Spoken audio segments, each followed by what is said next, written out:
SSC পরীক্ষা 2025-এর যে সকল শিক্ষার্থীরা 4.83 উপরে পেয়েছে বা 4.83 পর্যন্ত পেয়েছে, এই ধরনের সকল শিক্ষার্থীরা কিন্তু তোমাদের উপবৃত্তি পাবে প্রতি মাসে 2500 টাকা। বছরান্তে তোমার বছরান্তে তুমি যদি হিসাব করো প্রতি মাসে 2500 করে পাবা। এই সময়সীমা থাকবে পুরো 2 বছর যাবত এই টাকাটা তোমরা পেতে থাকবা। পাশাপাশি তোমাদের শেষে অর্থাৎ হলো একটা বছর শেষে তোমরা 5000 টাকা এক্সট্রা ভাবে পাবা।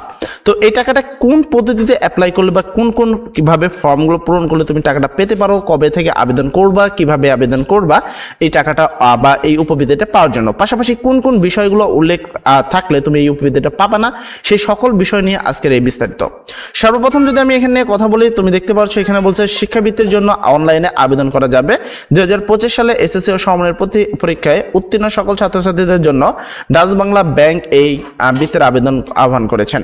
তো 2023 সালের এসএসসি ও সমমানের পরীক্ষা উত্তীর্ণ তারপর আগ্রহী এবং উপরোক্ত যোগ্যতা সম্পন্ন ছাত্রছাত্রীদেরকে অনলাইনে এই ঠিকানায় নিম্নোক্ত সংযুক্তি আবেদন করার জন্য অনুরোধ করা হয়েছে। আবেদনকারীর পাসপোর্ট সাইজের রঙিন ছবি এগুলো তোমাদের লাগবে। তো 2025 সালে আবেদনটা কিভাবে করবা? 2025 সালের এসএসসি পরীক্ষায় উত্তীর্ণ হওয়া সকল ছাত্রছাত্রীদের জন্য আহ্বান। তো কিভাবে করবা, কি কারণে করবা একটু বলি। ডাচ বাংলা ব্যাংক তার শিক্ষাবৃত্তি কর্মসূচির আওতায় দেশের বিভিন্ন শিক্ষা প্রতিষ্ঠানের উচ্চ মাধ্যমিক, স্নাতক ও স্নাতকোত্তর পর্যায়ে অধ্যয়নরত মেধাবী এবং আর্থিকভাবে অসচ্ছল ছাত্রছাত্রীদেরকে বৃত্তি প্রদান করে আসছে। এই ধারাবাহিকতায় 2025 সালের এসএসসি ও সমমানের পরীক্ষায় উত্তীর্ণ মেধাবী ছাত্রী শিক্ষা ক্ষেত্রে আর্থিক সহায়তা প্রত্যাশী নিম্নবর্ণিত যোগ্যতা সম্পূর্ণ ছাত্রছাত্রীদের কাছ থেকে অনলাইনে বৃত্তির জন্য দরখাস্ত আবেদন করা যাচ্ছে। এক, বৃত্তির জন্য আবেদনের যোগ্যতা শিক্ষাস্তর হবে এসএসসি ও সমমানের পরীক্ষায় এই যোগ্যতা থাকতে হবে।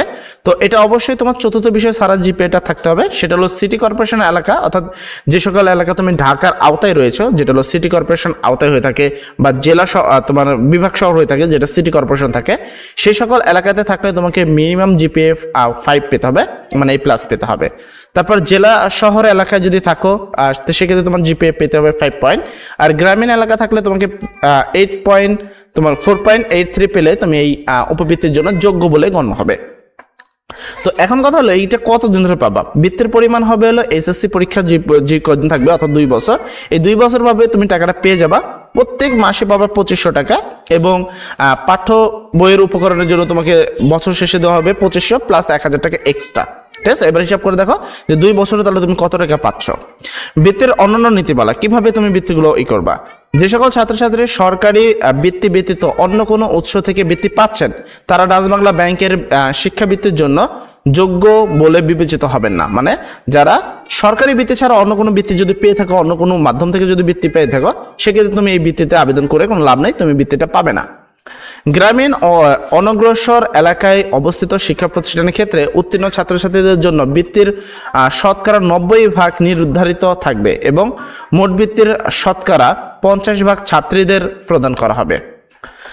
আবেদনকারীকে চতুর্থ বিষয় বৃত্তিতে প্রাপ্ত জিপিএ অবশ্যই সঠিকভাবে উল্লেখ করতে হবে, অন্যথায় আবেদনটি প্রাথমিক পর্যায়ে বাতিল বলে গণ্য হবে। তো এবার কথা হলো কিভাবে আবেদন করব এবং আবেদন করার জন্য কি দরকার। প্রথম তোমাকে আবেদন করার জন্য বেশ কিছু জিনিস রাখতে হবে। প্রথম হলো আবেদন করার জন্য একটি পাসপোর্ট সাইজের রঙিন ছবি স্ক্যান করে রাখতে হবে বা কম্পিউটার থাকতে হবে।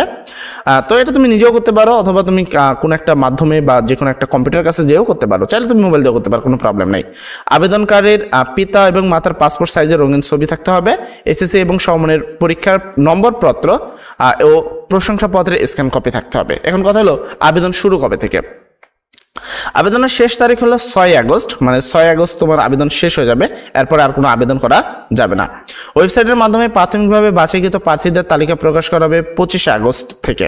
ঠিক আছে, আর বাকি বিষয়টা যদি কথা বলি, তুমি দেখতে পাচ্ছ প্রাইমারি সিলেকশন লেটার বা এই বিষয়টা রয়েছে এখানে। তো মেন বিষয়টা যদি বলি, অবশ্যই উপস্থিত হওয়ার বিষয়টা হলো 26 আগস্ট থেকে 15 আগস্টের মধ্যে তোমরা এই উপবৃত্তিটা চূড়ান্ত সিদ্ধান্ত জানতে পারবা। তো বিষয়টা আমরা অলরেডি তোমাকে ক্লিয়ার করে দিলাম, এখানে সম্পূর্ণ বিষয়টা কিন্তু উল্লেখ করা রয়েছে। এবার চলো আবেদন কিভাবে করবে সেই বিষয়টা দেখে। তার জন্য তোমাকে প্রথমে লিখতে হবে DBBL উপবৃত্তি, লিখে এখানে ক্লিক করতে হবে। ক্লিকের পরে তোমার কাছে এরকম কিছু অপশন আসবে, এই তোমার কি HSC level scholarship, graduation level scholarship. তুমি এইচএসসি লেভেল স্কলারশিপের উপরে ক্লিক করবা। ক্লিক করার পরে এখানে তোমার প্রাথমিক যে ইনফরমেশনগুলো রয়েছে সেই ইনফরমেশনগুলো দিতে হবে। যেমন অ্যাপ্লিকেশনের নাম, সাপোজ আমি আমার নামটা দিয়ে দিলাম। তো আমি এখানে আমার নাম দিয়ে দিলাম, এভাবে নামটা দিলাম। দেন তুমি এখানে ডেট অফ বার্থটা পূরণ করবা, যেটা তোমার জন্ম তারিখ যেটা হয়ে থাকে সেটা তুমি পূরণ করবা। তো আমি এখানে পূরণ করে দিচ্ছি 13। তো জাস্ট এটা পূরণ করে নিবা, আমি আপাতত এখানে যেতে চাচ্ছি না। তো এইভাবে ডেট অফ বার্থ পূরণ করতে হবে, দেন বাকি যে ইনফরমেশনগুলো দরকার সেগুলো পূরণ করবা। তারপর চলে যাবা এডুকেশন ইতে। এডুকেশন ইনফরমেশন বলতে এসএসসির যে ইনফরমেশনগুলো আছে সেগুলো যাবে। তারপর তোমার ফ্যামিলি ইনফরমেশন, কত বিঘা জমি আছে, কি কি আছে সেই বিষয়গুলো।